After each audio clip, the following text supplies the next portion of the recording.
Welcome back to our ongoing series on getting into graduate school.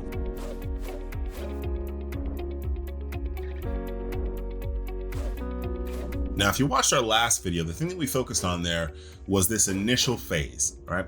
Your application gets sent to the university and there's this initial weeding out phase where usually it has to do with your grades and test scores, where they simply weed out ones that they don't think merit further and more nuanced and deeper inclusion. If you want more details on that, please go check out that video. The important things to remember are that first, unlike medical school, business school, or undergraduate admissions, there's not a dedicated department within a university that handles admissions. In most places, when you're applying to graduate school, it's going to be some combination of mostly professors, and then some schools will also include maybe senior graduate students or postdocs who will also serve on the admissions committee that year, academic department. So from year to year, it will be different people who serve, although generally they tend to look for the same things, particularly within a department. The admissions committee at your place that you're applying tries to populate the committee in a way where all the important specialties within that field are represented. All right, so that if you're applying to American history, the committee will usually have people who are like modern American history, colonial American history. If you're applying for a physics PhD, the people on that committee will be represented by professors who do work in the various strengths of the physics department within that school, so that they can evaluate their applications based on what's available and kind of using their expertise to assess whether or not that person fits within the program. At this point, your application has hopefully made it past the initial kind of weed out phase where 3/4 of people don't even really get this close look. The director of graduate admissions and or their assistant weed out most of the applications. And at this point, each member of the committee will get a tranche of applications, right? So depending on the size of the committee and how many applicants, each member of the committee will usually get about 2 to 3 dozen applications to look at in detail.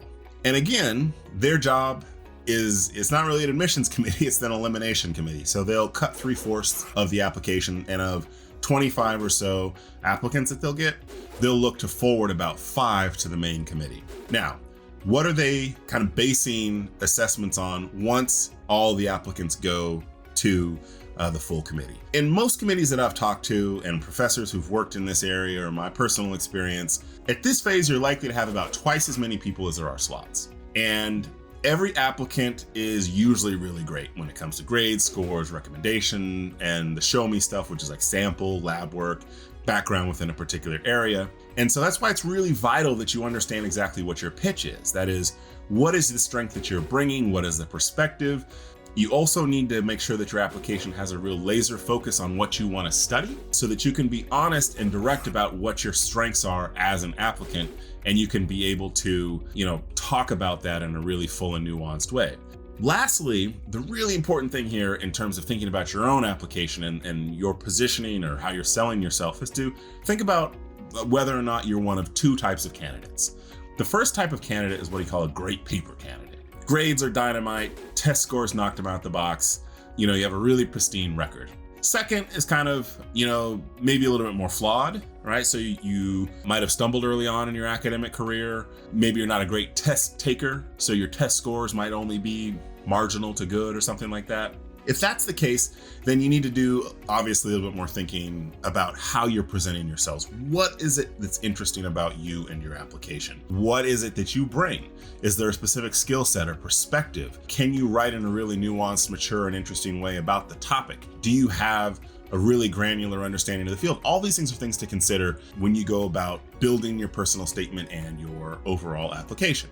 There's still always just going to be a floor in terms of the core metrics, but the way to think about it is the weaker your core metrics, your grades, your test scores, etc., the stronger the subjective portion of your application needs to be. So again, if your grades aren't amazing, you need to really nail every little sentence and word of your personal statement. You need to make sure that if, for example, you're submitting a writing sample, that you really spend a ton of time tightening that you speak to the people who are going to be your letter writers to make sure that they're all aligned with how you're presenting yourself, so that there's a clear, coherent, and powerful image that you are sending to the committee about who you are. Related to that, if there are big weaknesses in your application, you have to acknowledge them. We talked about this in a previous video, but if, for example, you had terrible grades your freshman year, don't just assume that that's not going to be brought up, all right? If it's something that is going to be brought up in the room, you have to make sure that you provide the frame for how they understand that. So explain how and why you're not a great test taker, or why grades your sophomore year were terrible. Whatever the weakness is, you've got to be the one who provides the frame, because remember, this is as much an elimination process as it is an acceptance process. So they're looking for reasons to eliminate you. So don't give them easy reasons. Related to that, I always say if you can't fix it, feature it. So if you struggled early on in your academic career, then maybe you say, you know, I struggled early on in my academic career because I came from a place that hadn't prepared me well, but I discovered, let's say, physics. I fell in love with physics, and this is the thing that sent me on a rocket ship academically. And from there, I had great grades, right? So you're embracing the struggle, and you're pointing out how it's actually a feature of your application, that you were maybe lost until you found this subject that you're extremely passionate about, and it transformed your life, all right? How does the admissions committee think about your personal statement? One, you need to be able to show that you can write and think. Now, one of the biggest misconceptions that's out there is if you're applying for a science or a STEM program or something, that you don't need to demonstrate that you can write. This is absolutely false. Science is about writing. You've got to be able to prove arguments. You've got to be able to conceptualize hypotheses and convey your ideas in a clear and compelling and powerful way. The history of science is that often it's not necessarily the best ideas that win out for a time. It's the people who can frame their ideas in really clear and powerful ways. So your personal statement, yes, you science guy, your personal statement has got to be great, all right? You need to show that you have a clear concept of what you hope to study. And I always like to say the closer that you can get to writing a fully developed or nuanced dissertation topic that reflects an understanding of the field, the better you are as a candidate.